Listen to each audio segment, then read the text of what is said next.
welcome back to the channel. Now I thought I'd just do a little short episode on this Royal Enfield Conti GT. Now hopefully you've seen all the episodes from start to finish, so you've seen where it was and where it is now. And I thought I'd break down the costings of it, how much it's cost to do it, and then I've got a little offer for you guys as well.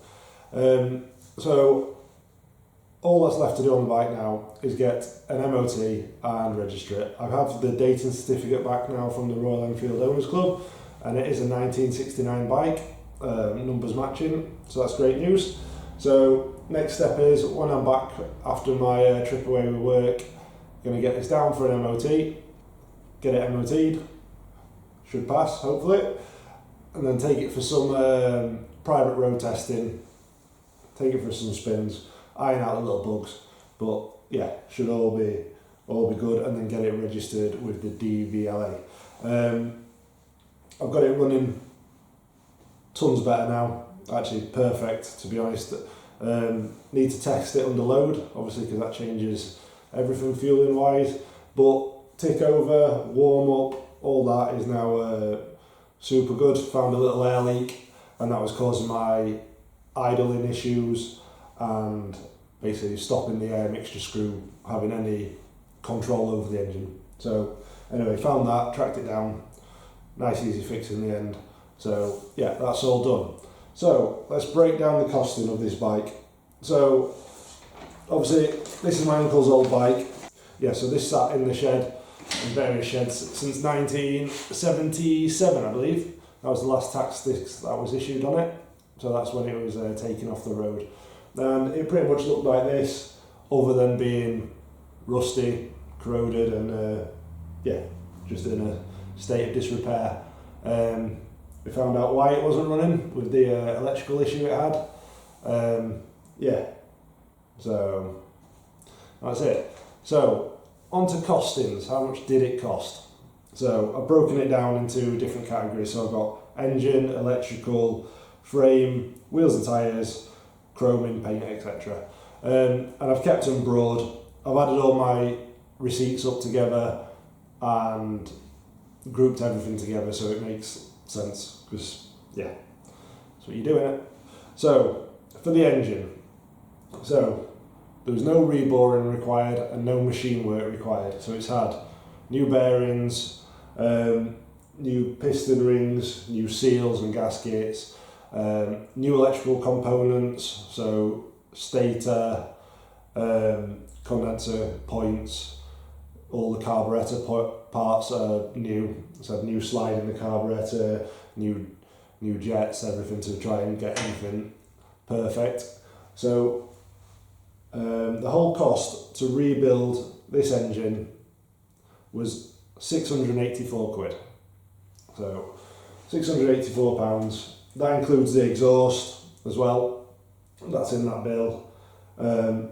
Basically everything in there, and there was a few other little bits like sourcing a gearbox, a fifth gear, tooth gear, bits like that to get it to make it work perfect. So £684 on the engine. Electrical. Now the electrics were in a bad state. That's why it was taken off the road, because the stator had a piece of metal go through it. It was actually an old piston ring from when it was rebuilt. So the piston ring had damaged the stator on the engine, and that's why it was taken off the road, because it was going to be upgraded apparently. But yeah, so basically it's had new light switch, new ignition switch, new full wiring loom, stator as mentioned, so it's got an RM21 stator in it now, so it's 12 volt, 12 volt battery, new style voltage regulator and coil pack. That all came to £243 to get it up and running, so not too bad. All the headlight is original, the rear tail light is original. Yeah, there's not a lot else to the wiring room, is there? Not a lot else electrical wise on it. So yeah, that's that. So the frame. So included in the frame pricing is all the suspension. So front and rear suspension. So rears were brand new units. Front was complete new stanchion tubes, and also some internal parts as well, spring housing, holders, trying to think now, some bolts for the wheel clamps,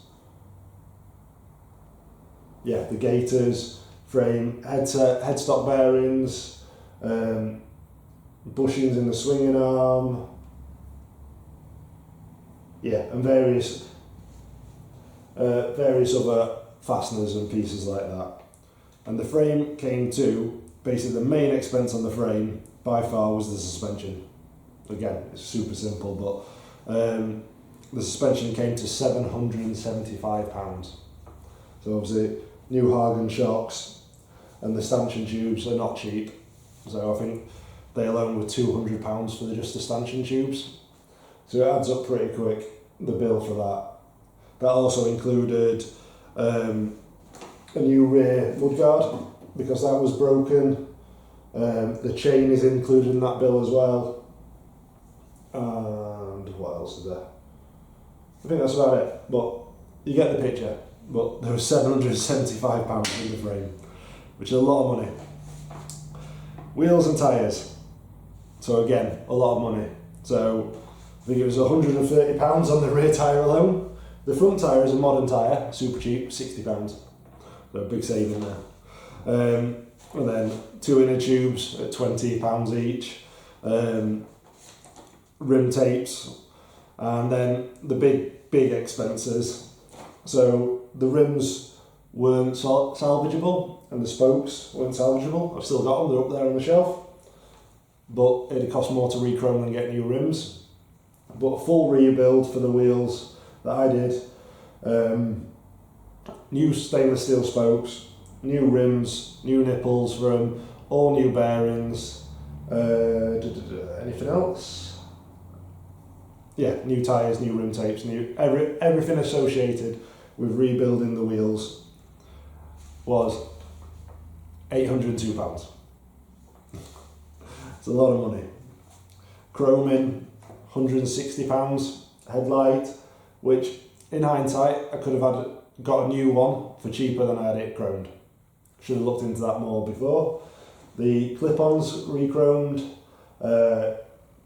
kick start, and there's some other little bits and bobs dotted around that I also got re-chromed. That was £160. Paint was £70, so I didn't need much paint at all. Black paint for the frame, a little bit of red paint to do the rear mudguard, the battery or coil cover, and the rear seat. That was all that was repainted, so that was £70. And then the last little bits. Machine dating from Royal Enfield Owners Club was £25. An MOT is going to cost me £40, about that. And re-registration from the DVLA I think is also going to be about £40 hopefully.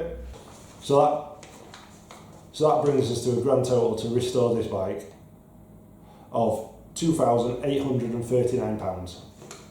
There's a lot of money. Now, value of this bike, realistically,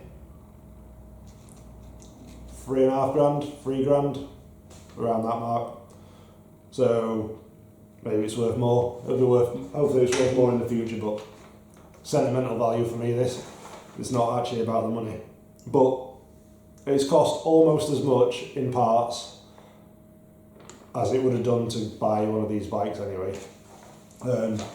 Obviously no labour costs because I've done everything that I possibly could, and that is everything other than the chroming, which I had to send out. So here's my offer to you guys. So I'm already looking for my next project. I'm always looking for my next project. I'm always addicted to spending my money and building something else, doing something else, whether it's a mini, a motorbike, whatever. So my offer to you guys is, if you've got a motorbike, I don't want to do cars at the moment because I haven't got the space and it's too much of a time commitment. But if you've got a motorbike that you'd like to have restored, renovated, maybe it's just not running, but it's got sentimental value to it, so I want it to have a meaning to you. I want a story behind the bike, why you want it doing, why it needs to be done, things like that. I'd like you to message me at the thedestinationrenovation@gmail.com. I'll put that link in the description below. I will give my labour for free to restore, to renovate your bike, to get it running, as long as I can film it and put it on the internet, on YouTube, so you can see it being restored, everyone can enjoy it, I can build this channel, and I can help myself by enjoying restoring stuff without having to pay everything myself. So I will throw in the labour for free. You just have to cover the material costs, which is not cheap. That's why I've done this price video, so you can actually see how much things cost. Now, you're more than welcome to source parts yourself and send them to me, or get them to me, to keep the cost down. You know, maybe you've got a friend who's got the parts. Maybe you don't need brand new parts. Maybe you're happy with used parts. That's absolutely fine. I don't mind. What I want to do is help you guys out, help me out. I need more content for this channel without breaking the bank. I'd like to give back to people. So yeah, if you've got a motorbike with a story behind it that you want restoring, you want making roadworthy again, getting running again, that's my offer to you. I will put the labour in for free, but you have to cover the cost of it. Now, if you can email me at thedestinationrenovation@gmail.com, show me some pictures, give me your story, and we'll take it from there. We'll see what comes of it, and then yeah. Hope you've enjoyed this series, and I hope there's more to come shortly. I've got some little films of odds and sods I'm doing around the garage, but yeah. So thanks for watching, and hopefully I'll see you next time with a new project.